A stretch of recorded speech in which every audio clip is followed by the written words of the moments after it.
합시다. 아십니까?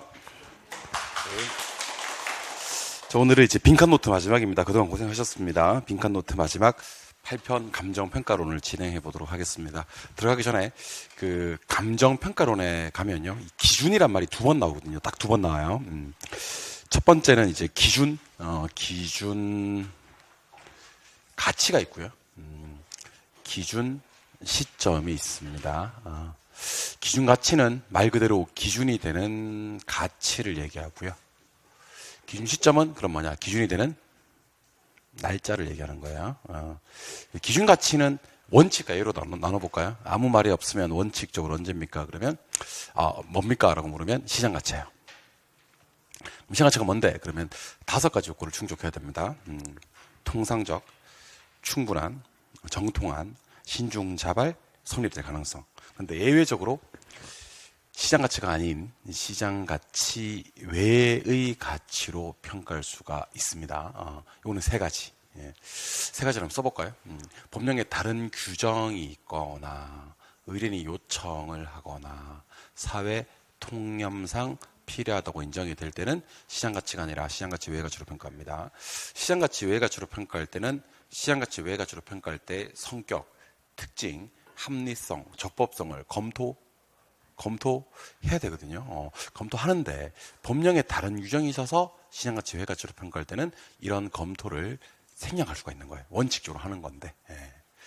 기준 시점은 기준이 되는 날짜인데 이것도 이제 원칙과 예로 나눠볼 수가 있습니다. 원칙은 언젠데? 그러면 가격 조사를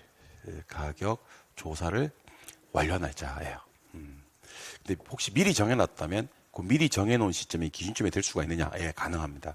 근데 미리 정해놓은 시점이 기준점이 되려 그러면 그 날짜로 가서 가격 조사는 가능한 경우에 하나요. 이렇게 얘기를 하시는 게 맞을 것 같아요.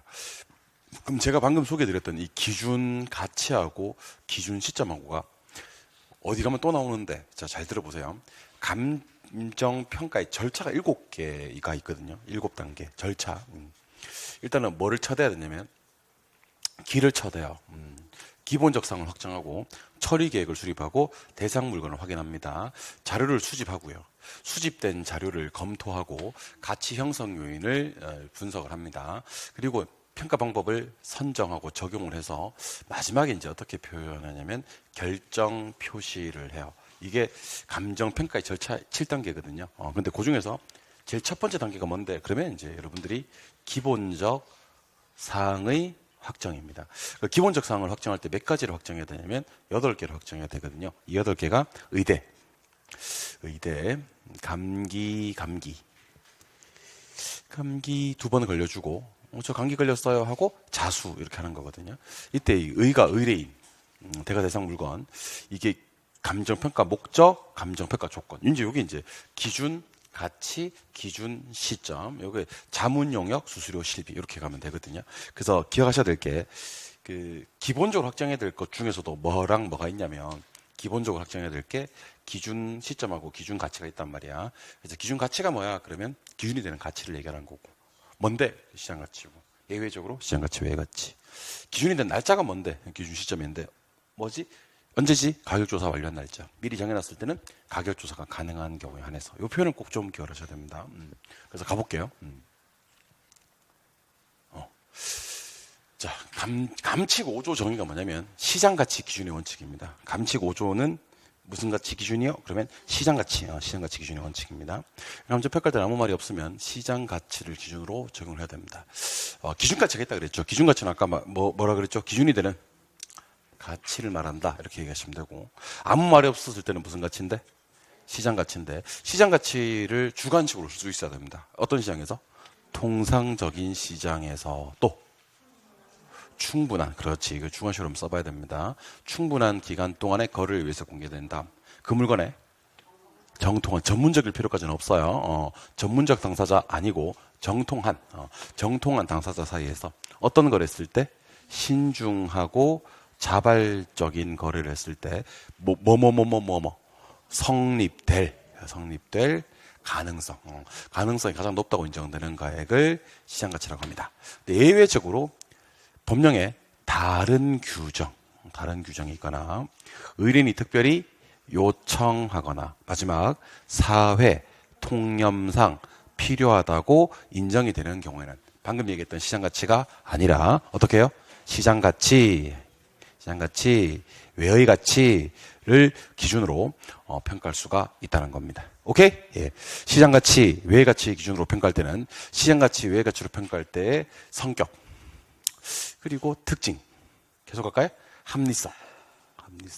그리고 뭐 적법성. 적법성을 뭐 해야 되는데? 검토란 말이 나옵니다. 검토해야 하나. 생략할 수 있는 경우가 있습니다. 법령에 뭐가 있어서 다른 규정. 이거 중요하죠. 예. 다른 규정이 있는 경우에는 검토를 하지 않아도 된다. 검토를 하지 않아도 된다는 말은 검토 생략이 가능하다는 겁니다. 5번 같은 경우는 그냥 다 보고 하셔도 돼요. 시장가치, 외가치로 기준으로 평가를 하려고 하고 있는데 너무 합리성, 적법성이 처음부터 결여되었다고 판단할 때는요. 처음부터 의뢰를 거부할 수도 있습니다. 의뢰를 거부하거나 모르고 받았다면요. 받은 수임을 뭐 할 수도 있다. 철회할 수도 있다. 이렇게 이해하시면 좋습니다. 그래서 이거 빈칸 메꿔보면서 혹시 답 모르겠는 것들을 왼쪽 보면서 빠르게 적용을 한번 해보시면 좋을 것 같고. 감칙 6조 제목이 뭔지 아세요, 혹시? 감칙 6조 제목이 현황 기준의 원칙입니다. 뭐요? 현황. 원칙은 뭐냐면, 원칙은 무슨 시점에서? 기준 시점에서 대상 물건의 이용상 및 공법상 제약 무슨 상태? 받는 상태. 우리나라에 공법상 제약 받는 땅은 없으니까 받는 상태를 기준으로 평가를 합니다. 하지만 불법적이나 일시적 이용은 뭐냐면 제외를 합니다. 우리 법에서 불법이나 일시는 별로 좋아하지 않으니까. 근데 이것도 똑같습니다. 법령에 다른 규정이 있거나 의뢰인이 요청하거나 사회 통념상 필요하다고 인정되는 경우에는 감정평가 조건, 그러셔도 되고, 감정평가를 간혹 이렇게 뭐라고 해야 되지? 생략하는 경우가 있습니다. 그냥 조건을 붙여서 이렇게 하기도 합니다. 감정평가 조건, 아니면 그냥 조건을 붙여서 평가할 수가 있습니다. 근데 방금 얘기했던 감정평가 조건 붙일 때는 감정평가 조건의 합리성 당연히 봐야 되겠지. 그리고 적법성. 여기서는 하나 더 봅니다. 적법성 말고도 실현 가능성을 봐요. 그 조건이 실현이 가능하냐? 가능성을 검토해야 하나. 똑같습니다. 법령에 다른 규정이 있는 경우는 아까 했었죠. 뭐를요? 검토를 하지 않아도 된다. 검토를 원래는 하는 게 맞는데 하지 않아도 된다. 이렇게 하십니다. 합리성, 적법성이 결여되거나 실현 가능성이 불가능하다고 판단될 때는 처음부터 뭐를 거부하거나 의뢰를 거부하거나 무엇을요? 수임을 말 수도 있다. 철회할 수도 있다. 이렇게 하는 겁니다. 오케이. 감칙 마지막 7조입니다. 이제 감칙 7조는 개별 물건 기준의 원칙입니다. 개별 물건 기준의 원칙입니다. 대상 물건에 대한 감정 평가는 뭐로 평가해야 되냐면 원래는 개별로 해야 됩니다.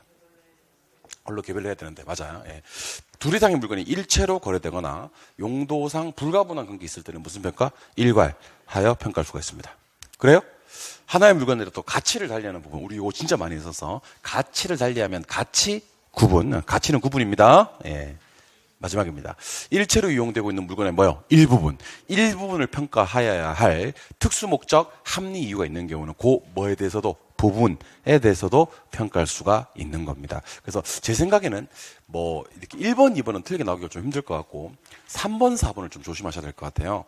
가치를 달리할 때 부분 평가하지 않습니다. 가치를 달리하는 부분이 있을 때는 가치를 구분해 주고요. 대상 물건의 일부분을 평가할 때 구분하지 않습니다. 일부분을 평가할 때 부분을 평가하는 겁니다. 이해하셨죠? 예. 그리고 말 나온 김에 여기 2번에 일괄이라는 표현 너무 중요한 표현이라서 저랑 얘기를 좀 한번 해봐야 될 것 같습니다. 자, 보세요. 그 토지 감정 평가는 법이 있긴 합니다. 공시지가 기준법이라 그래요. 건물 감정 평가 하는 법이 있습니다. 이거 원가법이라 그래요. 그런데 방금 얘기했던 누구와 토지와 건물을 어떻게 해요? 일괄 평가하는 경우가 있습니다. 맞아요? 하나 더. 집합 건물의 소유 및 관리에 관한 법률에 따른 구분 소유권의 대상이 되는 건물 부분과 대지 사용권을 또 일괄해서 평가하는 경우가 있습니다. 산림은 뭐를 산림이라고 하냐면 산지, 나무가 서 있는 땅, 그리고 나무 잎목, 산지와 잎목을 산림이라고 하거든요. 산림은 어떻게 평가하는데, 산림은 산지와 잎목을 구분평가입니다. 구분. 이때 임목은 무슨 법인데? 임목은 거래사례 비교법이에요. 근데 그 임목이 만약에 소경목림이에요. 그러면 원가법입니다. 근데 예외적으로 방금 얘기했던 누구와 산지와 누구를 임목을 무슨 평가할 수 있는데? 일괄평가할 수 있는데 이거 전부 다 거래사례 비교법을 써요. 이게 얼마나 중요하겠냐고. 자 보세요. 토지만 공시지가기준법, 건물만 원가법. 근데 토지와 건물을 일괄평가할 때는 거래사례 비교법.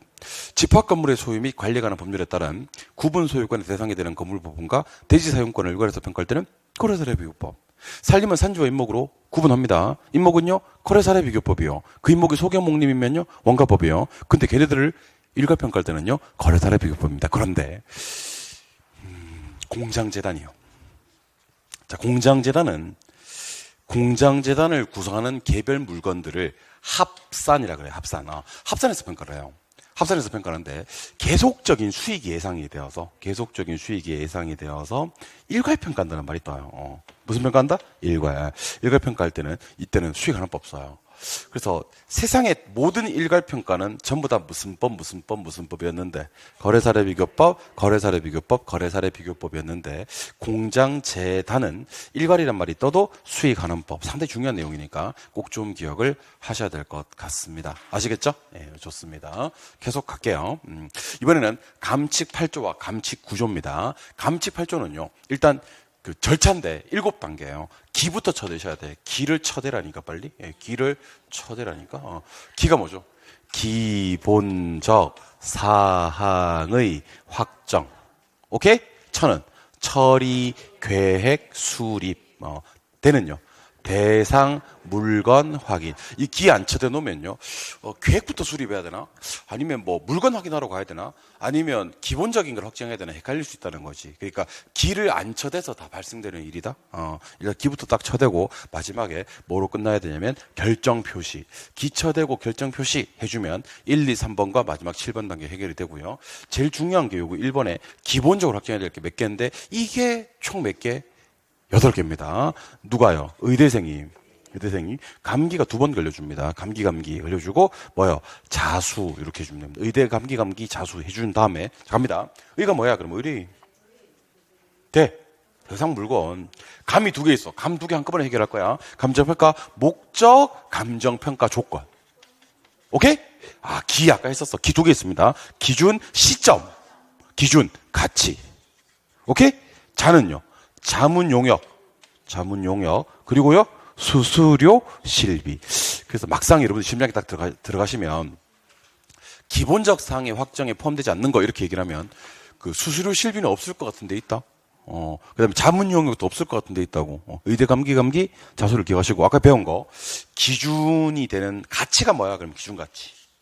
기준이 되는 날짜는 뭐지? 그러면 기준 시점. 그럼 기준 가치는 아무 말이 없으면 시장 가치. 다른 규정, 요청, 사회 통념, 시장가치, 외가치. 원래는 검토하는데 다른 규정일 때는 검토 생략도 가능. 기준 시점은 기준이 되는 날짜. 언제? 가격 조사를 완료한 날짜. 미리 정해놨을 때는 그 날짜에서 가격 조사가 가능한 경우에만 이런 표현을 꼭 좀 기억을 하셔야 될 것 같습니다. 이번에는 부동산 가격 이론인데 가치, 가격 이놈은요. 이게 항상 이게 부동산학을 공부하시면서 이렇게 공부하시면 됩니다. 단기에는 가치와 가격은 괴리가 돼요. 괴리가. 근데 이게 장기에는 일치가 돼요. 일치가. 그러니까 언제 괴리된 게 언제 일치되냐면 단기적으로 괴리되던 게 장기적으로 일치가 되거든요. 그럼 이거 한번 설명을 좀 드려야 될 것 같습니다. 여러분들 한번 들어보세요. 이거 재밌습니다. 이거 솔직히 말하면 재미없습니다. 꼬시는 거야. 재미있다 해놓고 이제 이왕 들었는데 어떡할 거야. 집중해서 들었는데 재미가 없어. 그렇다고 뭐 내 멱살 잡고 하지는 않을 테니까 제가 그냥 재밌다고 이렇게 유혹을 하는 겁니다. 여러분들 아시겠죠? 예. 사실은 결과적으로는 재미는 없다는 거. 이렇게 여러분들 지금 제가 소개해드리는 거 이거 엄청 재밌습니다. 이거 한번 들어보실랍니까? 깜짝 놀라실 겁니다. 재미있어서. 자 보세요. 그 단기적으로는요 이게 불일치되고 이렇게 왜곡되고 괴리되었던 것들이요.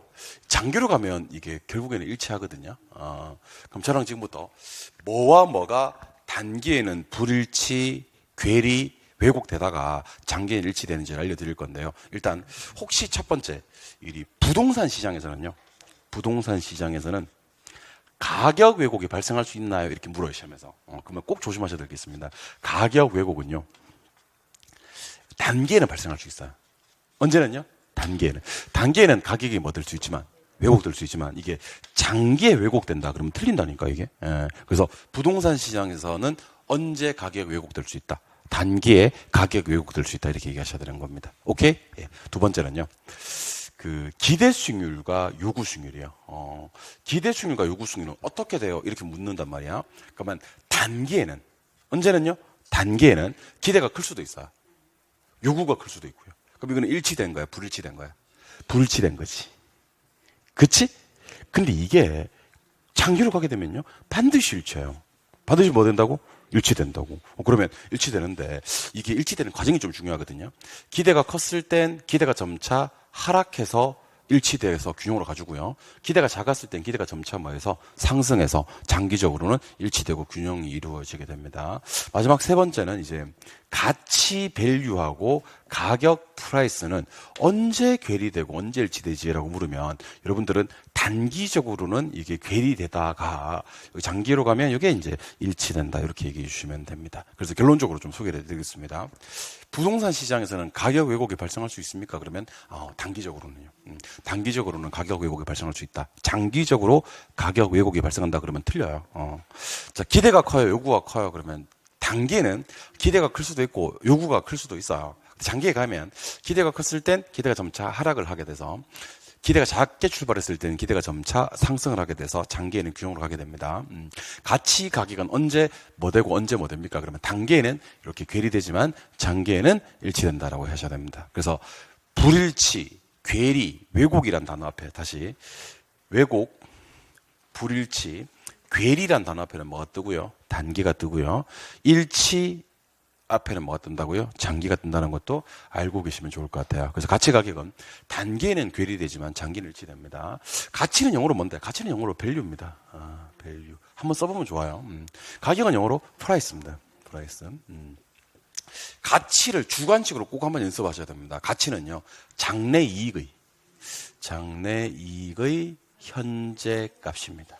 현재 가치. 장래 이익 현재 가치이기 때문에 얘는 무슨 값이고요? 현재 값이고요. 얘가 좀 주관적이고 추상적이에요. 그래서 몇 개 있나요? 그러면 여러 개 있다 이렇게 하시면 돼요. 그에 반해서 가격 프라이스는 시장에서 지불된 값이에요. 지불되어 버린 값. 얘는 상당히 과거 값이고요. 지불되어 버린 값이기 때문에 객관적의 구체적 값이에요. 객관적의 구체적 값이기 때문에 몇 개 있습니까? 그러면 하나밖에 없어요. 하나. 그래서 주어진 시점에서 가격은 몇 개인데 하나인데 가치는 무수히 많다 이렇게 얘기할 수 있어야 되고요. 하나 더 해볼까요? 이 가치하고 가격은 무슨 관계죠? 그러면 비례관계가 선생님이래요. 비례관계. 근데 화폐 가치하고 가격은 무슨 관계야? 그러면 반비례. 이것도 아셔야만 좋습니다. 기준 시점. 아까 설명드렸는데 이거 기준 시점은 감정 평가액을 결정하는 기준이 되는 날짜를 얘기하는 겁니다. 언제지? 기준 시점은요. 가격 조사를 완료한 날짜예요.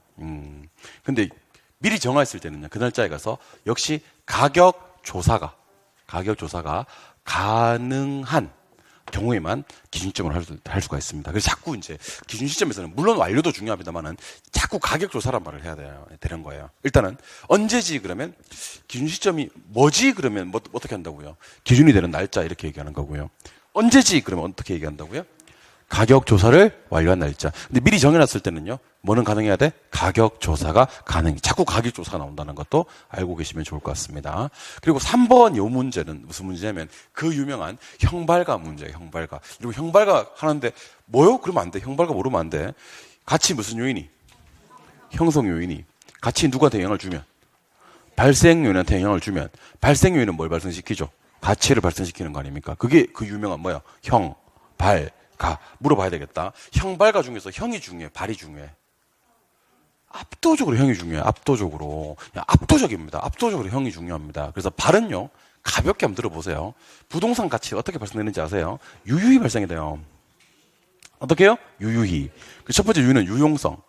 유용성을 두 글자로 뭐라고 혹시 하나요? 효용이라고 합니다. 두 번째 유는요, 유효수요. 세 번째 희는 희소성, 물론 상대적 희소성입니다. 굳이 하나 더 추가라 그러면 이전성 추가하면 돼. 그래서 부동산 가치는 유유히 발생돼요. 부동산 가치는 어떻게 발생이 되냐면 유유히 발생이 됩니다. 가치 형성 요인이 정말 중요한데 현경일치계.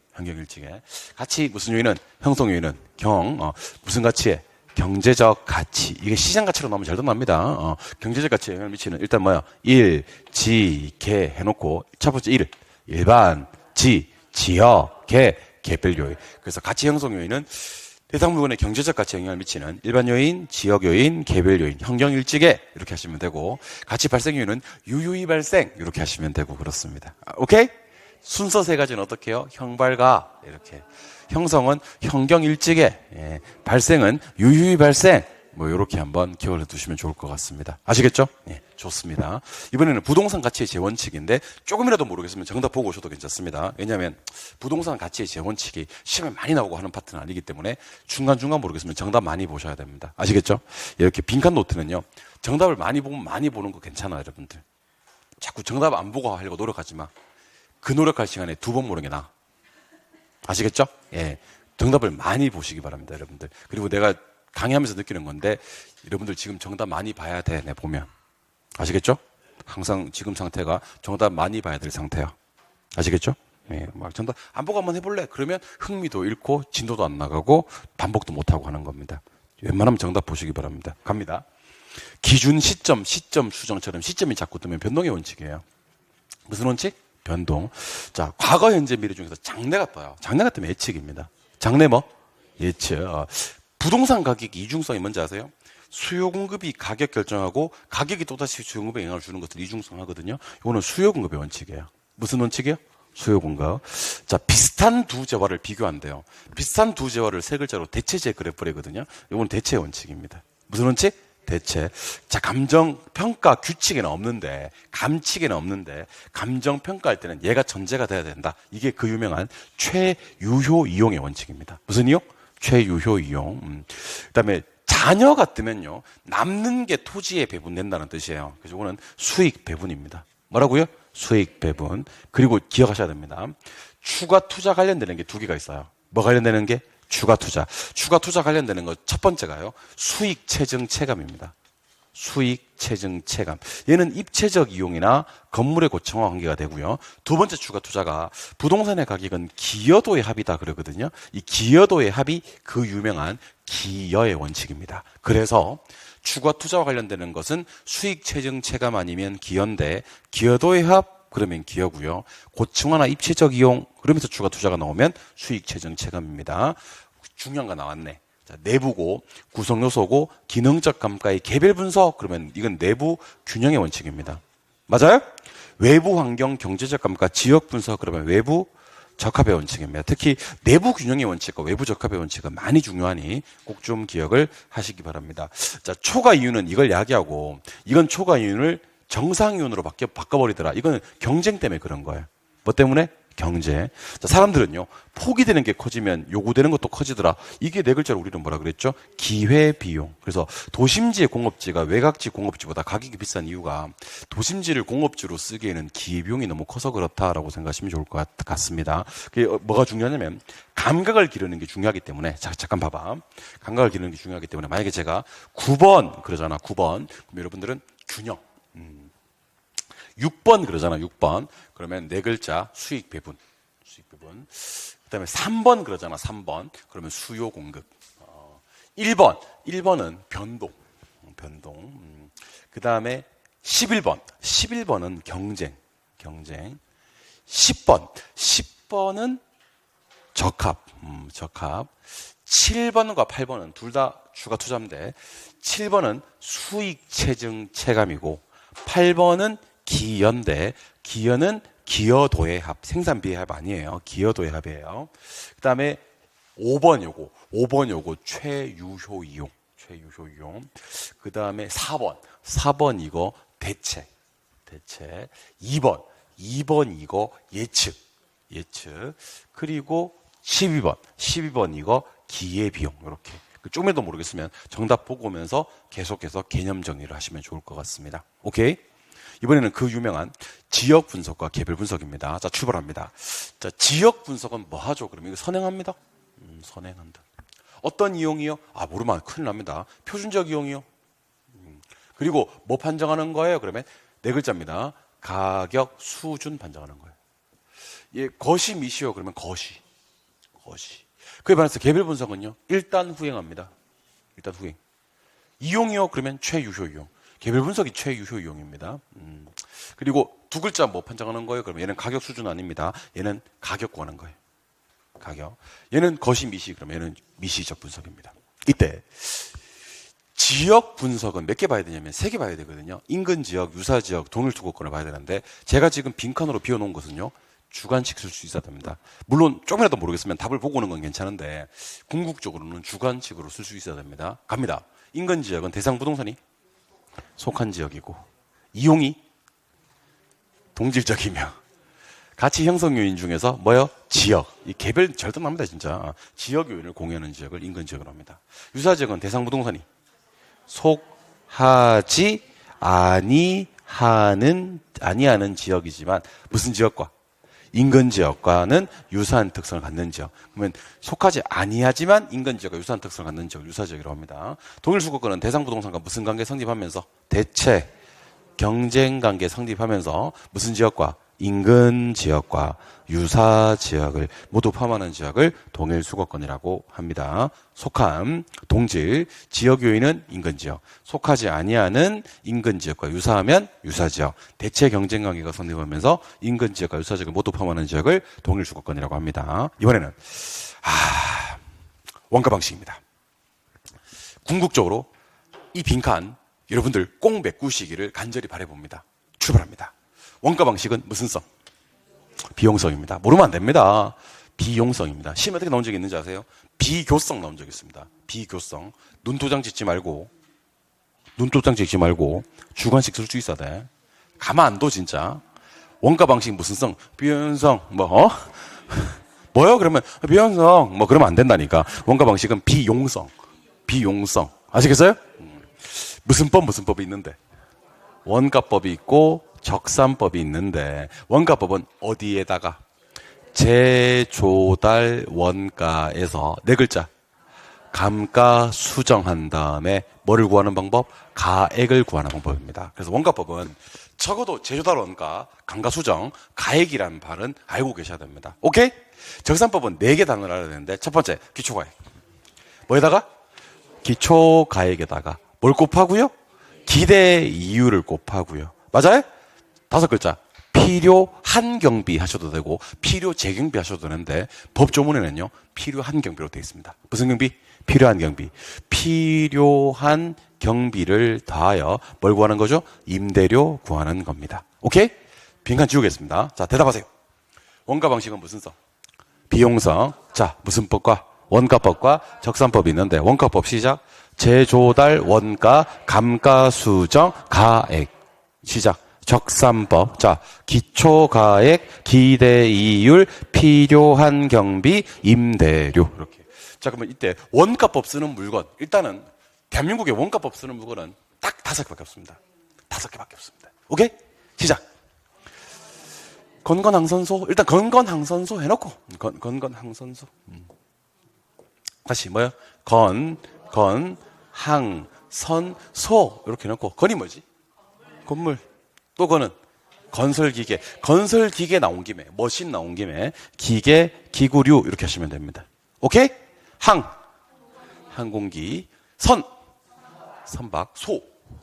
소경목림 이렇게 하시면 됩니다. 그래서 원가법 쓰는 물건 대한민국에 딱 5개밖에 없는데 5개 못 외우고 그러시면 안 됩니다. 건건항선소 이렇게 하시면 됩니다. 건건항선소 이렇게 건물, 건설기계, 기구류, 그 다음에 항공기, 선박, 소경목림 이런 것들을 원가법 씁니다. 이번에는 비교 방식입니다. 비교 방식 무슨 성?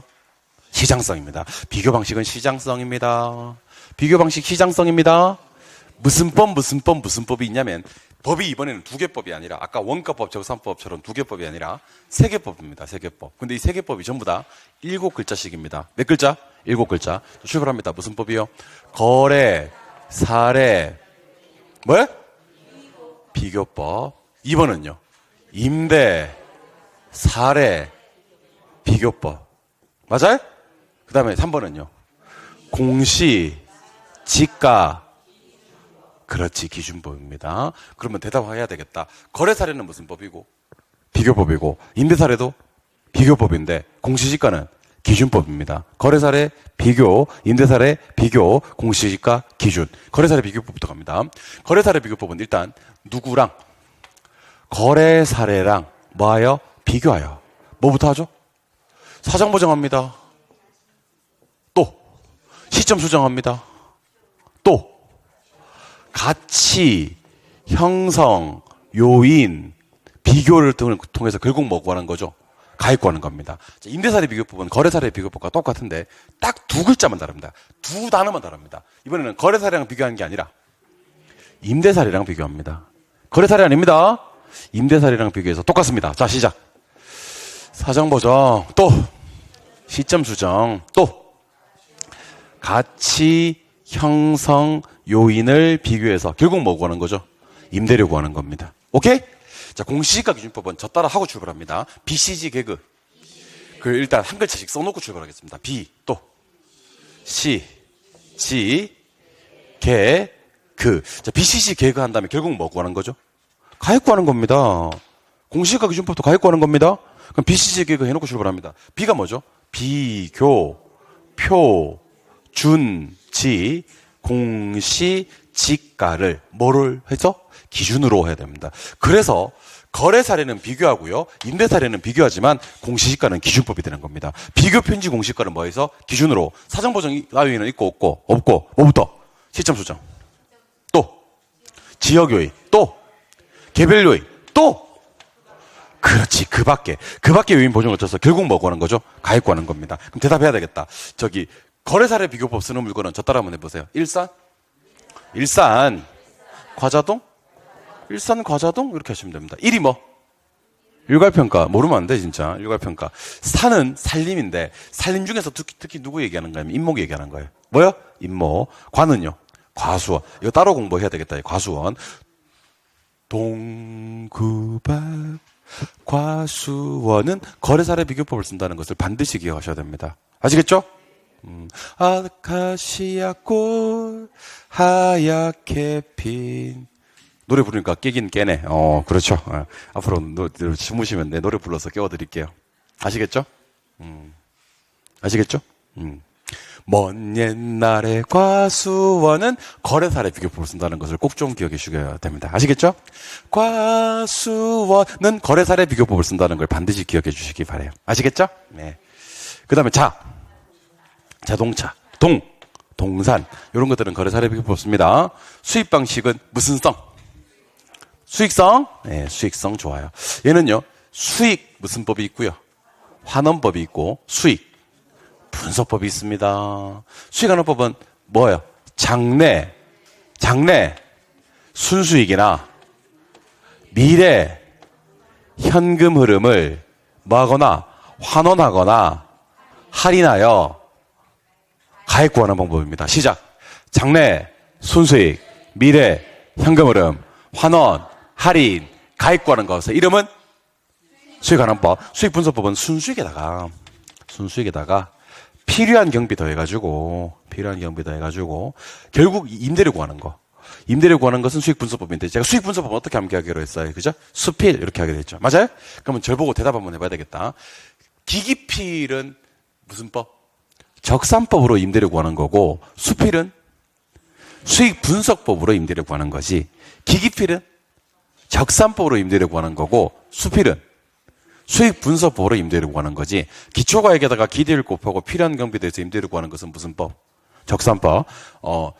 순수익에다가 필요한 경비에 대해서 임대료 구하는 것은 수익분석법. 작년 기출문제 어떻게 나왔냐면 이렇게 나왔다니까. 기초가액에다가 기대를 곱하고 필요한 경비에 대해서 임대료 구하는 것을 수익분석법이라고 한다. OX. X. 걔는 무슨 법이고? 적산법이고 순수익에다가 필요한 경비에 대해서 임대료 구하는 것이 뭐다? 수익분석법이 되는 겁니다. 둘 다 필로 끝나는데 기기필에서 임대료 구하는 건 무슨 법? 적산법. 수필에서 임대료 구하는 것은 무슨 법? 수익분석법. 그렇게 하실 수 있어야 됩니다. 이해하셨나요? 예. 이번에는 적용입니다. 여러분들 전남 영광 아세요? 전남 영광은 뭐로 유명하죠? 공기업으로 유명합니다. 맞아요? 영광공기업. 뭐라고요? 영광공기업. 영업권. 영업권 말고 7개 권이 있거든요. 제가 하나씩 알려드릴 테니까 들어보세요. 영업권 말고 6개 더 있어. 권으로 끝나는 게. 이런 애들을 우리는 무형자산이라고 합니다. 한번 따라해볼까, 그냥? 예. 영업권, 특허권, 저작권, 상표권, 실용신앙권, 전용측선 이용권. 한 개 더 있는데. 의장권. 오케이. 특허, 저작, 상표, 영업, 모르겠다, 아무튼, 한 7개 권이 있습니다. 끝날 때 뭐로 끝나는 거? 권으로 끝나는 거. 특허, 영업권, 저작권, 상표권, 실용, 그만하자, 그리고 강은 뭐죠? 강업재단, 공은 뭐죠? 공장재단은 뭐가 떠도? 일괄이 떠도 수익하는 법습니다. 기업은 뭘까? 기업가치. 오케이? 시산가액이 먼저 알려드리겠습니다. 시산가액은 적산가액하고요, 비준가액하고요, 수익가액을 시산가액이라고 합니다. 얘는 아직 최종평가를 산출하기 전에 중간 과정의 가액을 말합니다. 무슨 과정? 중간 과정. 이 가액을 조정해야지 최종평가가 되는데, 조정할 때는요, 산술평균 할까요? 가중평균 할까요? 가중평균 합니다. 무슨 평균? 가중평균. 그래서 이건 좀 중요해서 제가 좀 빠르게 한 번 더 도전을 한번 해보려고 하는데, 같이 한번 따라와 주시겠습니까? 오케이. 같이 한번 따라와 주세요. 자, 갑니다. 자, 갈게요. 이번엔 현금펜 처리하면서 제가 빈칸을 읽어드리겠습니다. 원가 방식은 비용성이고요. 원가법과 적산법이 있는데, 원가법은 재조달 원가의 감가수정에서 가액 구하는 거고요. 적산법은 기초가액, 기대이율, 필요한 경비, 임대료 구하는 겁니다. 일단 항선, 소를 때려놓고 건물, 건설기계, 기구류, 그 다음에 항공기, 선박, 소경목림 이렇게 하시면 될 것 같습니다. 좋나요? 예, 이번엔 비교 방식입니다. 비교 방식은 일단은 무슨 성? 시장성. 요거요. 거래사례 비교법, 임대사례 비교법, 공시지가 기준법 이렇게 하고, 거래사례 비교법은 거래사례와 비교하여 사정보정, 시점 수정, 가치 형성 요인 비교 등을 거쳐서 가액 구하는 거고요. 임대사례 비교법은 임대사례와 비교하여 사정보정, 시점 수정, 가치 형성 요인 비교 등을 통해서 임대료 구하는 거고, 공시지가 기준법은 일단 비, 시, 지, 이렇게 해놓고 비교 표준지 공시지가를 기준으로 시점 수정, 지역 요인, 개별 요인, 의 요인을 보정을 거쳐서 결국 가액 구하는 거. 요거는 일단 일, 산, 과, 자, 동 이렇게 하고, 일괄, 산림 중에서 임목, 가수원, 자동차, 동사는 거래사례 비교법을 쓴다는 것도 알고 계셔야 되겠죠. 마지막 수익 방식입니다. 수익 방식은 무슨 성? 수익성. 수익 환원법이 있고 수익 분석법이 있는데, 수익 환원법은 시작, 장래, 순수익, 미래, 현금 흐름, 환원, 할인해서 결국 가액 구하는 거. 수익 분석법은 수필, 순수익, 필요한 경비에서 임대료 구하는 거고, 여러분들 전남 영광은 기업으로 유명합니다. 영업권, 광업재단, 공장재단, 일괄, 기업 가치는 수익하는 법습니다. 오케이? 예, 좀 쉬었다가 4번 원가 방식부터 마무리하도록 하겠습니다. 쉬겠습니다. 그러면 계속해서 3쪽 원가 방식입니다. 자, 원가 방식으로 가액 구하는 건 원가법. 그렇게 해서 구해진 가액은 적산가액이고요. 임대료는 적산임료라 그래요. 이거 빈칸 쓸 수 있어야 됩니다. 적산가액은 어디다가? 그렇죠. 재조달 원가에다가 감가누계액이라는 걸 빼면 돼요. 감가누계액. 참고로 이 재조달 원가에다가 감가누계액을 빼는 작업을 감가수정 그렇게 얘기합니다. 적산임료는 일단 기기피를 해놓고 기는 기초가액에다가 또 기는 기대이율이죠. 그리고 필은 필요 재경비 하셔도 되고, 법조문에는 필요한 경비라고 되어 있습니다. 원래 정식 명칭은 필요 재경비가 맞긴 합니다. 법조문에는 필요한 경비라고 되어 있습니다. 필요 재경비. 자, 재조달 원가가 뭐죠? 그러면 이렇게 얘기하시면 돼요. 재조달 원가는 기준 시점에서 부동산을 신축하는데 들어가는 비용이요. 이렇게 하시면 돼요. 종류는 복제원가와 대체원가가 있는데, 복제원가는 물리적 측면이고요. 대체원가는 효용 측면이에요. 복제원가는 여러분들 물리적 감가, 기능적 감가, 경제적 감가를 하고요. 대체원가는 물리적 감가와 경제적 감가만 하지 기능적 감가를 하지 않습니다. 그래서 우리가 암기할 때 왜 대기업다, 대기업다고 했던 거 기억납니까? 네. 그래서 기능적 감가를 하는 건 복제원가고요. 기능적 감가를 할 필요가 없는 것 대체원가가 된다. 이렇게 이해하시면 됩니다. 자, 제조달원가는 언제납니다. 언제나 always 도급 건설 기준합니다. 실제로 자가 건설을 했다 하더라도 무조건 도급 건설 기준으로 제조달원가를 구합니다. 이때 표준적 무슨 비용에다가 건설 비용에다가 통상에 부대 비용을 더하거든요. 건설 비용에 몇 가지가 있는지 혹시 아세요? 세 가지 있습니다. 직간이 하시면 돼요. 뭐요? 직간이 해놓고 직이 무슨 공사비? 직접 공사비. 간은 간접 공사비. 이는 이윤. 그 직간이는 부대비로 들어가는 것이 아니라 건설비로 들어간다는 것을 알고 계셔야 합니다. 좋아요? 네. 이번에는 제곱미터당 제조달원가를 한번 구해보도록 하겠습니다. 자, 제곱미터당 제조달원가를 구할 때는 일단 직간이를 더하셔야 됩니다. 직 얼마? 3억. 간 얼마? 3천. 이 얼마? 7천. 싹 다 더하면 4억. 이 뭐에다가? 4억에다가 100분의 145를 곱해요. 100분의 145는 얼마지? 1.45. 여기까지가 제조달원가거든요. 근데 무슨 제조달원가를 구하라 그랬어요? 제곱미터당. 그러면 뭐는 무시? 대지 면적 무시. 나누기 얼마요? 1450는 때리면 됩니다. 그래서 여러분들 대답 한번 해보세요. 직간이 더하면 얼마? 4억. 4억은 신축공사비예요. 4억이 뭐라고? 신축공사비. 곱하기 100분의 145. 그러니까 4억 곱하기 1.45는요. 제조달원가. 나누기 1450. 그러니까 연면적으로 나누면 뭐가 되죠? 제곱미터당 제조달원가. 그래서 여러분들은 제곱미터당 제조달원가 구하는 3단계를 알고 계셔야 됩니다. 일단 직간이 더한 4억은 신축공사비. 직간이 더한 데다가 1.45 해준 게 제조달원가. 나누기 1450 해주게 되면 제곱미터당 제조달원가가 되는 겁니다. 아시겠죠? 예. 감가 요인이 세 가지가 있습니다. 감가 요인은 물리적 감가, 기능적 감가, 경제적 감가가 있는데 물리적 감가는 마멸, 손상, 파손, 노후화 정도? 기능적 감가는 설계, 설비, 형식, 디자인.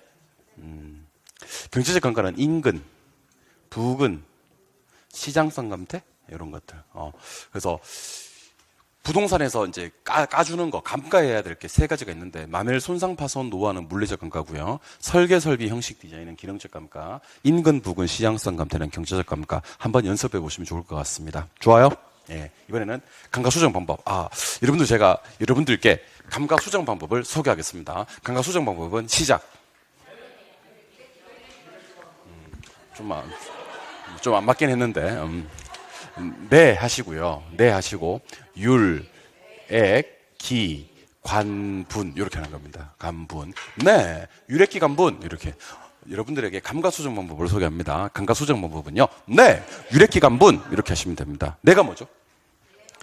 내용연수법인데 내용연수법은 또다시 무슨 법? 정율법, 정액법, 상환기금법. 오케이? 관은 뭐요?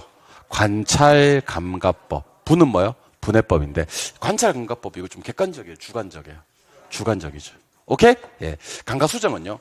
제조달 원가에서 물리적, 기능적, 경제적 감가를 가산해 주는 거예요? 공제 주는 거예요? 공제. 이거 가산으로 바꿔서 정말 잘 나오니까 감가 수정은 물리적, 기능적, 경제적 감가액을 제조달 원가에서 공제 주는 작업입니다. 정율법에서요. 자, 잘 들어요. 하나는 불변이고 하나는 체감하거든요. 상각율은 뭐하고요? 상각율은 불변하지만 상각뭐는요? 액은 체감합니다. 액은 체감해요? 율은 불변이고요. 예. 상환기금법은 감가액이 이렇게 이자를 발생합니다.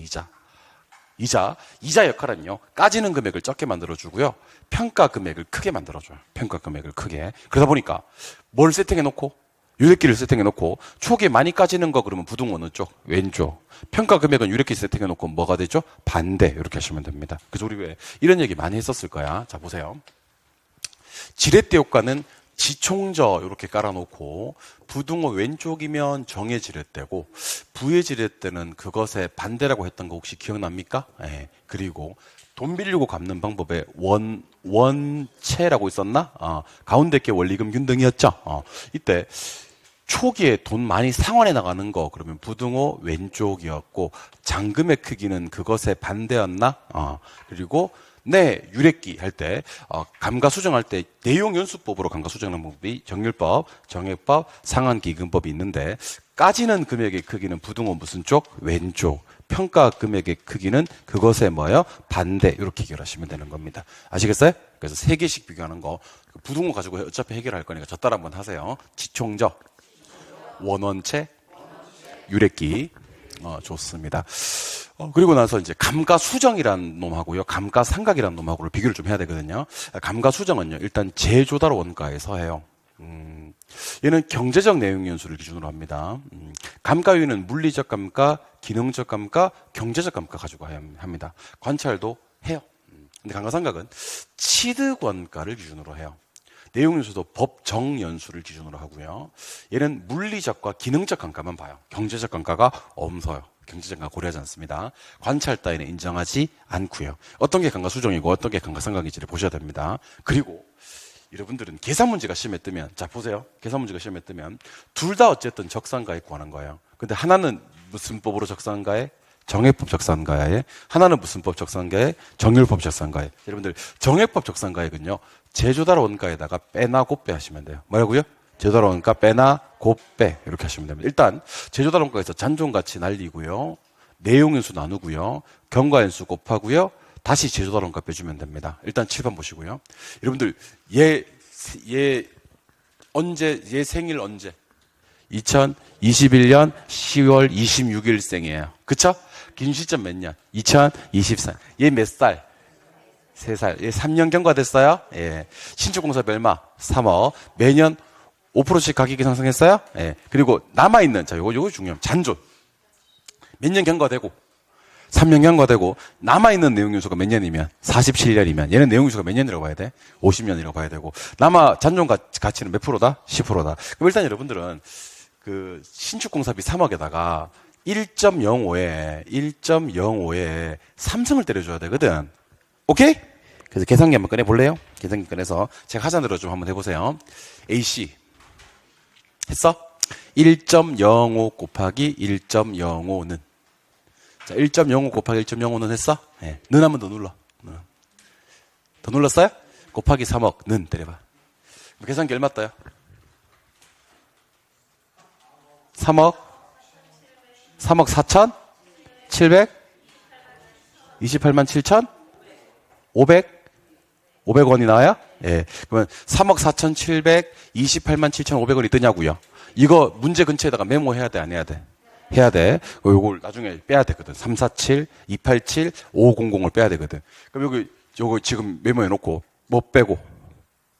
빼기 10% 나누기 50 곱하기 3 다시 빼기 347, 287, 500 이렇게 때려주고 눈을 때리면 계산기에 마이너스 328, 533, 975가 뜰 겁니다. 맞아요? 네. 그래서 어떻게 할 건지만 저한테 얘기해 보세요. 자, 3억 곱하기 1.05의 삼성이 뭐지?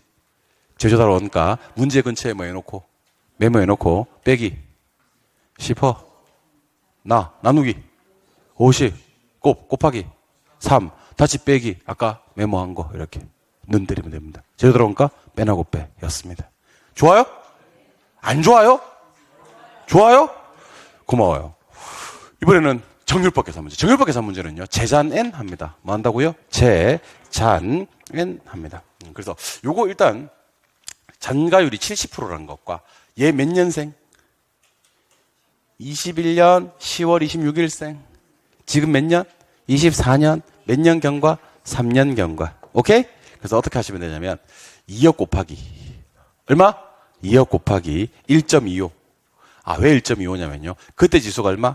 100. 기준점 지수가 얼마? 125. 이게 제조달 원가. 잔가율 얼마에? 0.7에 3승. 이렇게 하시면 됩니다. 그 계산기 꺼내서 제가 하자는 대로 한번 해보세요. AC 0.7 곱하기 0.7은 하셨어요? 는 한 번 더 누르세요. 그게 3승이야. 곱하기 2억 곱하기 1.25는 하시면 돼요. 그러면 답 나와요. 그럼 계산기 얼마가 뜰 거냐면 8,575만 원이 떠요? 8,575만 원이 뜨냐고.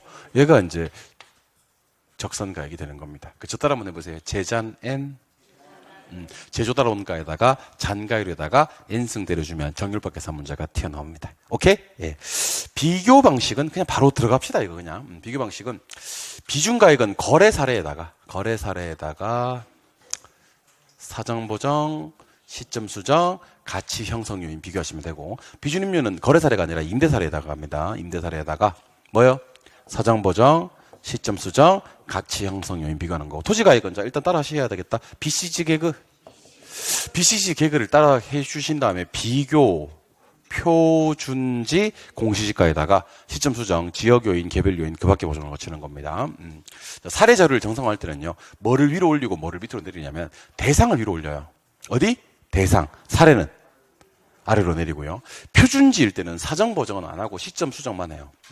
그리고 시점 수정이 뭡니까? 그럼 답보고 하셔도 돼. 무슨 시점의 가격을? 거래 시점의 가격을 기준 시점으로 땡겨오는 작업입니다. 사례 자료가 유사 지역에 거실 때는 지역 비교하고 개별 비교하는데, 인근 지역에 거실 때는 지역 비교 안 하고 개별 비교만 합니다. 자, 공시지가 기준법이 떴을 때 혹시 여기 일반 상업 지역이라고 돼 있는 분들은 준주거 지역으로 좀 바꿔주세요. 여러분들은 제대로 돼 있을 거예요. 좀 이제 잘못 체크된 책이 있어가지고 준주거 지역입니다. 그러면 기호 몇 개 있는데? 2개 있는데 돈 몇 번 가져와? 600 가져와. 얼마 가져온다고요? 600. 변동률 몇 개 있는데? 2개 있는데 1.03 적용해, 1.05 적용해. 1.03. 아니 주거지역에 있으니까 주거지역 변동률 가져와야지. 맞아요? 그리고 우리는 기호 1을 가져왔어요. 기호 2를 가져왔어요. 기호 1을 가져왔지? 그러면 기호 2와의 비교는 아예 할 필요가 없습니다. 그럼 10% 기호 1에 비해서 10% 많은 거, 우세한 거 1.1만 하면 됩니다. 마지막으로 50% 증액이니까 이건 얼마 해야 됩니까? 1.5를 드려야 되겠지. 그래서 저 따라 한번 해보세요. AC 600만 원 곱하기 1.03 곱하기 1.1 곱하기 1.5는 그러면 계산기에 입력되어 있는 값이 아마 1,019만 7천 원이 뜰 거예요. 오케이? 요게 이제 비준가액 아니면 토지가액 구하는 주요 내용이고요. 요 문제가 아마도 실제로 시험에 뜬다면 가장 난이도가 높은 아니면 가장 중요한 그런 문제가 되지 않겠나 싶어요. 근데 요 문제는 뭐를 안 했었냐면 면적 비교를 할 필요가 없어요. 왜냐면 제곱미터당 가격을 구하는 거라서. 그런데 요 문제 보세요. 요 문제는요. 대상 토지는 면적이 얼마지? 110이지. 맞아요? 사례 토지는 면적이 얼마고요? 120. 그러면 위에 건 곱해주고 밑에 건 나눠주면 됩니다. 오케이? 뭐 분의 뭐라서? 120분의 110이라서. 곱하기 뭐? 110 나누기 120. 뭐가 중요한디? 돈이 중요하지. 자, 돈부터 가지고 한번 얘기해 봅시다. 시작. 3억 곱하기 110 나누기 120 곱하기 1.04 곱하기 0.95 곱하기 1.2는 때리면 됩니다. 한 번 더 해볼게요. 자, 무엇이 중요한디? 근데 얘는 면적 비교를 해야 됩니다. 뭐 앞에 있는 게 면적이라고요? 제곱미터 앞에 있는 게 면적이라고요. 근데 위에 것만 하고 곱하고 밑에 건 나누면 됩니다. AC부터 갑니다. 시작. AC 3억 곱하기 110 나누기 120 곱하기 1.04 곱하기 0.95 곱하기 1.2는 때려주면 아마도 3억 2,600 4만 원이 나올 겁니다. 얼마 나온다고요? 3억 2,604만 원. 3억 2,604만 원이 뜰 겁니다. 한번 연습해 주시고. 마지막입니다, 이제 2개 남았습니다. 하나는 수익 방식 남았고요. 하나는 부동산 가격 공시제도 남았습니다. 특히 부동산 가격 공시제도 약하신 분들은요, 요 빈칸 노트 적극적으로 활용하시면 진짜 정리가 한번 돼요. 진짜 정리가 돼요. 오케이? 꼭 알아야 될 것들. 자, 수익 가액은 뭐로 나누면 되냐면 순영업소득을 환원이율로 나눠주면 돼요. 뭐로요? 환원이율. 순영업소득을 환원이율로 나눠주면 수익가액이 나옵니다. 수익임료는 수필 이렇게 해놓고 뭐요? 수필 순수익에다가 필요 재경비 또는 필요한 경비를 더하면 수익임료가 되는 겁니다. 자, 환원이율을 어떻게 구하는데 하시는 분들 지금부터 환원이율 어떻게 구하는지 알려드려야 되겠다. 자본 뭐에다가 수익률에다가 자본 회수율을 더해도 되고요. 자본 수익률과 똑같은 말이 뭐예요? 할인율에다가 뭐를 더해도 돼요? 상각률. 혹시 1번 이거 하기 싫으시다면요. 2번부터라도 하셔야 됩니다. 무위험률을 갖다 우리는 순수율 그러거든요. 순수율에다가 뭐를 더한다고요? 위험률을 더해요. 그리고 요거 두 개 위치 바꿀 수가 있습니다. 환원율은 뭐를요? 순영업소득을 뭐로 나누면 된다? 가격으로 나누면 돼요. 순영업소득을 뭘로? 가격. 세 번째가 그 유명한 너 어디 부대 나왔어? 나 저 부대 나왔는데. 저 그 유명한 저 부대예요. 저가 뭐죠? 모르는 것 같은데 부채 뭐야? 대는요. 이게 다 쓸 수 있어야 됩니다. 저는요 저당상수요. 부는요 부채 감당률이요. 부채 감당률이요. 대는요 대부 비율입니다. 그래서 환원율이 어떻게 구성이 됩니까? 그러면 자본 수익률 더하기 자본 회수율 또는 할인율 더하기 상각률 또는 순수 이율 더하기 위험률 또는 가격분의 순영업소득 또는 저부대 저당 상수 곱하기 부채 감당률 곱하기 대부 비율 이렇게 하실 수가 있어야 되는 거예요. 좋아요? 네. 이번에는 수익가액 구하라 그랬어요. 여러분들 수익가액은요 이렇게 구하셔요. 어떻게 구하시냐면 가능총소득에다가 빼빼나 하시면 돼요. 그냥 빼빼나. 가능총소득에다가 공실 빼고요. 영업경비 빼고요. 환원율 나눠버리면 수익가액이 바로 튀어나오거든요. 근데 가능총소득이 얼마입니까? 4천입니다. 근데 이 문제는요 공부를 미리 해놔야 될 게 몇 개가 있냐면 2개가 있어요. 일단 보세요. 얼마? 5, 건물 10. 자 보세요. 토지는 얼마고? 5고 건물이 얼마래? 10이래. 근데 토지와 건물의 가격 구성 비율이 몇 대 몇? 40대 60이래. 이거 요거는 빠른 사람들은 이거 암산하자. 5가 40%래. 그럼 얼마? 2. 10이 60%래. 그러면 6. 두 개 다 하면 얼마? 8. 그래서 여러분들 이 부동산은 환원율이 몇 프로입니다? 8%입니다. 이거 먼저 기억하셔야 돼. 토지 곱하기 토지퍼, 건물 곱하기 건물퍼, GT 하면 돼. 오케이? 그리고 또 대답해. 유지관리비는 경비, 안 경비? 경비. 부채 서비스액. 안 경비, 화재 보험료, 경비, 개인 업무비, 안 경비. 경비를 계산합시다. 자, 화재 보험료는 480만 원 계산이 돼 있는데 유지관리비는 요 가능총소득이 8%래. 여러분들 제가 4천만 원에 8% 암산하는 방법 알려드리겠습니다. 4천만 원에 80%를 계산한다면 0 하나 빼면 돼. 4천만 원에 80%가 얼마지?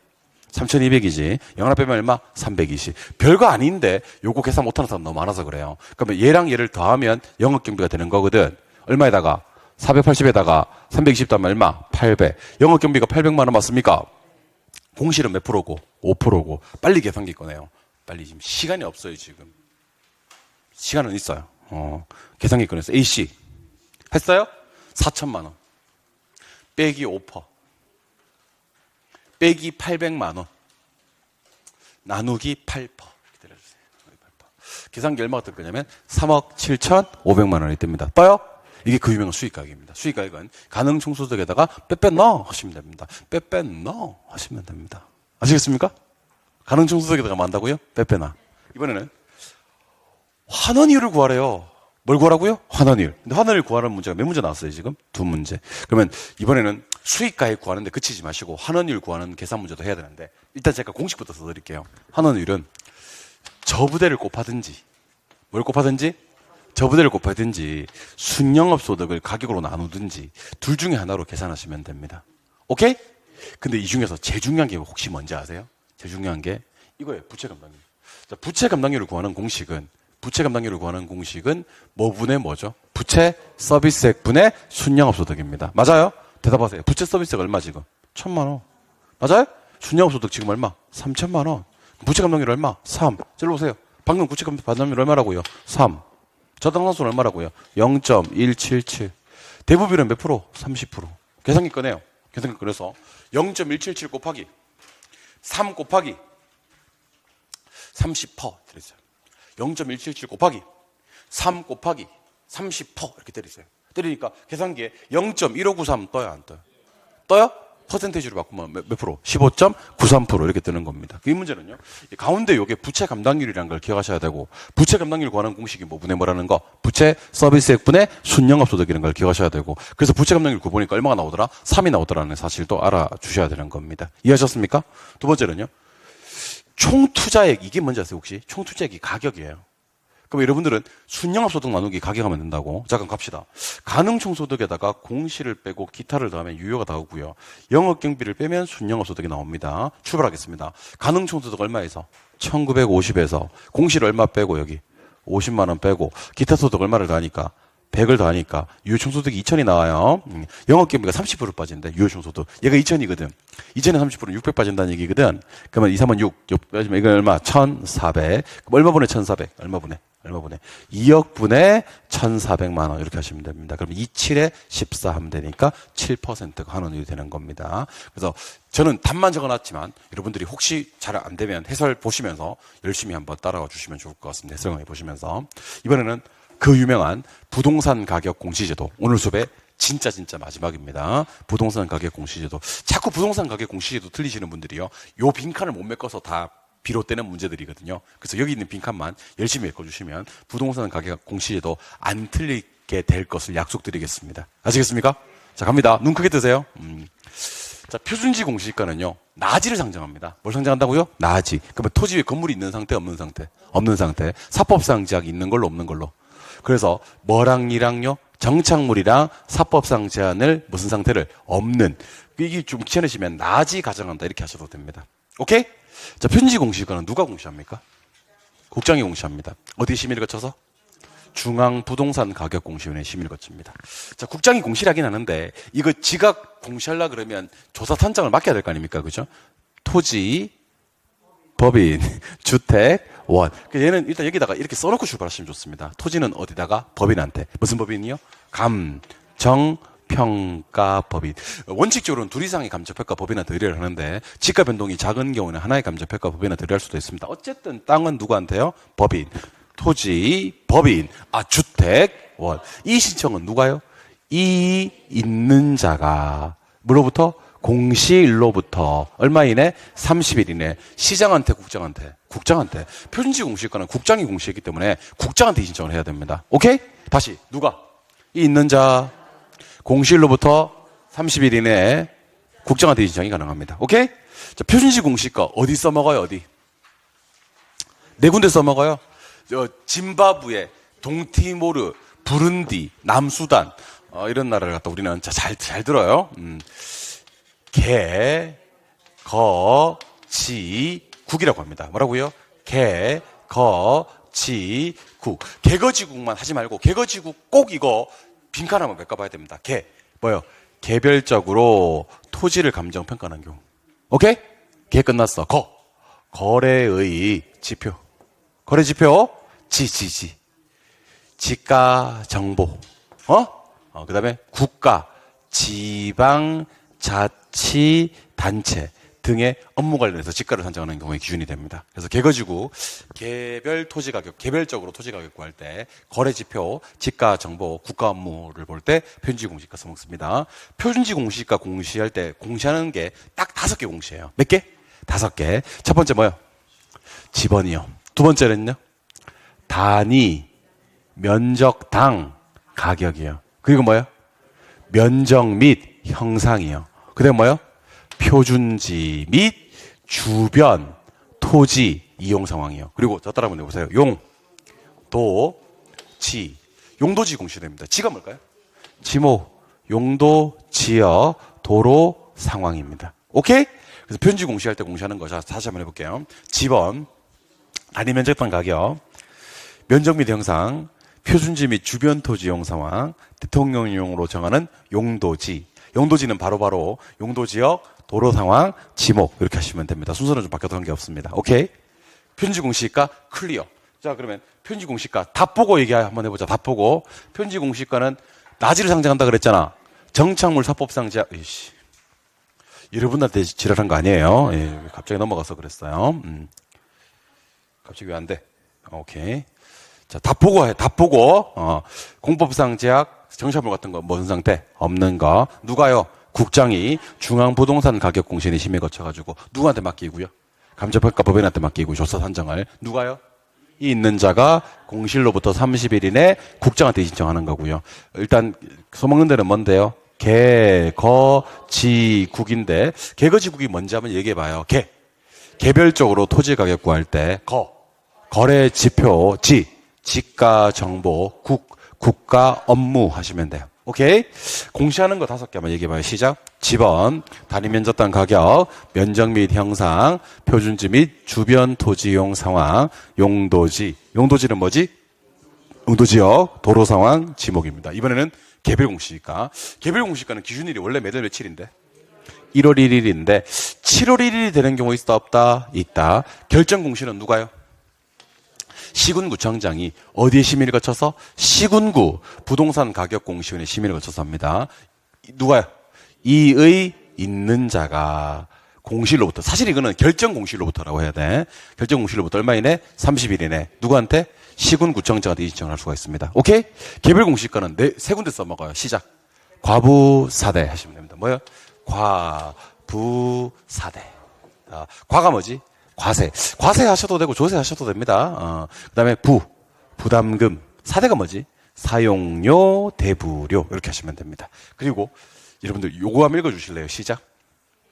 개별공시가를 결정공시하지 아니할 수 있는 땅 딱 3개 있습니다. 개별공시가를 결정공시하지 아니할 수 있는 땅 몇 개 있다고요? 3개. 첫 번째, 뭐로 선정이 되었거나 표준지로 선정된 토지나, 두 번째는요, 과세나 아니면 부담금, 부과 대상이 아닌 토지에 대해서는 개별공시가를 결정공시하지 아니할 수가 있습니다. 자, 3개 땅은요, 개별공시가를 결정공시하지 아니할 수 있습니다. 첫 번째, 표준지로 선정된 토지. 두 번째, 과세 대상이 아닌. 세 번째, 부담금 부과 대상이 아닌 토지에 대해서는요, 이때 간주한다, 본다 알고 계시지? 뭐로 선정된 토지에 대하여는, 표준지로 선정된 토지에 대하여는 당해 토지 공시지가를 뭘로? 개별 공시지가로 본다. 이렇게 하시면 됩니다. 오케이? 자, 주택입니다. 주택 중에서 단독주택입니다. 단독주택은 사법상 제약 있는 거 없는 거? 없는 상태. 사법은 무조건 없어. 표준지는요, 건물까지 없어. 오케이? 누가 합니까, 이거? 국장이 중앙부동산가격공시원의 심의를 거쳐서 공시합니까? 토지, 주택. 주택은 원인가? 원 써놓고 가시면 돼. 시작. 한국부동산원. 이렇게 하시면 됩니다. 우리 부동산학 공부하시는 분들이 부동산원 해야지 다른 원 하면 안 돼. 아시겠어요?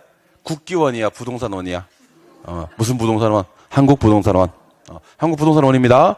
표준주택 가격은 한 군데 딱 써먹어요. 이거 한 군데 못 외우면 안 돼. 무슨 주택 가격을? 개별 주택 가격. 개별 주택 가격을 산정하는 경우에 기준으로 표준주택 가격을 씁니다. 한 군데 써먹어요. 그리고 표준주택 가격 써먹는데 총 몇 개? 5개. 자, 딱 합니다. 첫 번째 뭐요? 지번. 마지막 용도지. 지번하고 용도지는요, 공통이야, 공통. 지번하고, 자, 지목, 용도, 지역, 도로 상황. 맞아요? 요거 뭐야? 가격. 저기, 단위면적당 가격 아니야. 그냥 가격. 이거. 대지 써야 돼, 대지. 대지 면적 및 형상. 뭐라고요? 대지 아까 표준지는 면적 및 형상이었어. 대지 면적 및 형상. 그리고 따라 하십니다. 따라 하실 건가요? 용, 연, 구, 사, 임. 용연이는 몇 년생임? 94년생임. 용연 94임 기억하시기 바랍니다. 용연 94임 기억하시기 바랍니다. 용연 94임 기억하시기 바랍니다. 용 모르는 것 같은데? 용도. 연면적, 구조, 사용 승인일, 임시 사용 승인일. 지금부터 표준주택 공시할 때 공시하는 거 5개 알려드릴게요. 표준주택은 지번, 가격, 대지 면적 및 형상, 용도 연면적 구조 사용 승인일, 임시 사용 승인일, 대통령령으로 정하는 용도지. 용도지는 용도지역, 도로 상황, 지목을 얘기하는 겁니다. 비교 한번 해드릴게요. 표준지하고 표준주택하고 둘 다 지번은 들어가. 둘 다 용도지는 들어가고. 차이점. 얘는 단위 면적당 가격, 얘는 그냥 가격. 얘는 면적 및 형상, 얘는 대지 면적 및 형상. 얘는 표준지 및 주변 토지 이용 상황, 얘는 용연 구사임. 용연 구사임은 표준주택에만 공시가 되지 표준지 공시할 때 공시되지 않습니다. 그래서 용도, 연면적, 구조, 사용 승인일, 임시 사용 승인일은 표준지에서만, 표준주택에서만, 표준주택에서만. 개별주택입니다. 개별주택은 기준일이 원래 매달 며칠인데 1월 1일인데, 6월 1일 될 수 있습니다. 아까 땅은 7월 1일이었어. 얘 누가 공시합니까? 시군구청장이 어디 심의를 거쳐서? 시군구 부동산 가격 공시에 심의를 거칩니다. 써먹는데 몇 군데? 2군데. 주택시장에 가격 정보를 제공합니다. 오케이? 그리고 무슨 업무요? 과세 업무입니다. 무슨 업무요? 과세 업무. 가격 정보 제공, 과세 업무할 때 개별 주택 가격 써먹습니다. 오케이? 그리고 요거 한번 보자. 뭐로 선정된 주택에 대해서는? 표준 주택으로 선정된 주택에 대해서는 해당 주택 가격을 무슨 주택 가격으로? 개별 주택 가격으로 본다. 공동주택도 기준일이 원래는 몇 월 며칠인데 1월 1일인데 6월 1일이 되는 경우가 있고, 자, 무슨 주택은? 공동주택은 무슨 주택과 표준주택과 개별주택으로 구분하지? 이제 구분하지. 절대로. 단독만 표와 개로 구분하지. 공동주택은 구분하지 않습니다. 그럼 공동주택은 어떻게 얘기해야 돼? 그냥 공해야 돼. 공동주택 뭐 한다고요? 공한다고. 단독은요? 표계해야 된다니까. 땅은요? 표계한다니까. 단독주택은요? 표계한다니까. 공동주택은 공한다니까. 그래서 주택 가격 공시는 총 몇 개라니까? 5개라니까. 표계, 공. 땅. 표계. 주택은 잠깐 기다렸다가 단독, 표계, 공동, 단독, 표계, 공동, 땅. 그래서 공동주택은 구분하지 않습니다. 누가 공시합니까? 국장이 중앙부동산 가격 공시는 심의를 거칩니다. 토지, 주택이잖아. 어쨌든 원입니다. 어디 원? 한국부동산원한테 조사 선정을 맡깁니다. 토지는 법인한테 써먹는데 아까 여기는 똑같습니다. 주택시장에 뭐 제공하고요? 가격정보. 그렇지. 개별주택과 공동주택은 써먹는 게 똑같습니다. 가격정보 제공하고요. 과세 업무 관련해서 주택가격을 선정하는 경우에 기준이 됩니다. 그래서 이거는 혹시 좀 암기가 좀 잘 안 되거나 좀 뭐라고 해야 되지? 눈에 잘 안 붙는 분들은요. 답을 먼저 봐도 괜찮아요. 여러분 답 보는 거 두려워하지 마시고요. 답 보라고 답 써놓은 거야. 내가 이거 어떻게 하려고 그랬었냐면, 원래는 여기다가 빈칸, 여기다가 정답을 주려고 그랬었거든. 그러면 먼저 빈칸부터 메꿀까봐 안 되겠다. 답을 먼저 보게 하자. 그래서 이걸 바꿨어요, 이걸 갖다가. 근데 답 많이 보라고. 나는 여러분들 답 많이 보면 좋을 것 같아요. 아시겠죠? 아니요, 답만 봐, 그냥, 그리고 이제 8, 9, 10월 달에 가면 그때 이제 빈칸 그때는 진짜 메꿔진다니까. 아시겠어요? 지금은 답 많이 보셔도 됩니다, 여러분들. 아시겠죠? 막 답 안 보고 하려고 노력하지 마. 그런 모습, 안 좋은 모습. 답 많이 보는 모습이 좋은 모습이에요. 아시겠죠? 고생 많이 하셨습니다. 다음 주 수업은 아주 중요한 비교 테마 수업을 진행하도록 하겠습니다. 자료가 한 넉 장 정도, 석 장에서 넉 장에서 나갈 거고요. 비교 테마는 솔직히 말씀드리면 이거는 원래는 돈을 받고 하는 특강이에요. 돈을 많이 받고 하는 특강인데 그냥 합시다. 아시겠죠? 우리 지금 돈 내나요? 안 냅니까? 그래. 그럼 미안해요. 아무튼 그렇게 돈을 많이 받고 하는 특강입니다. 아무튼 그걸 다음 주에 진행하도록 하겠습니다. 고생하셨고요. 다음 주까지 또 힘찬 한 주 되시기 바랍니다. 수고하셨습니다.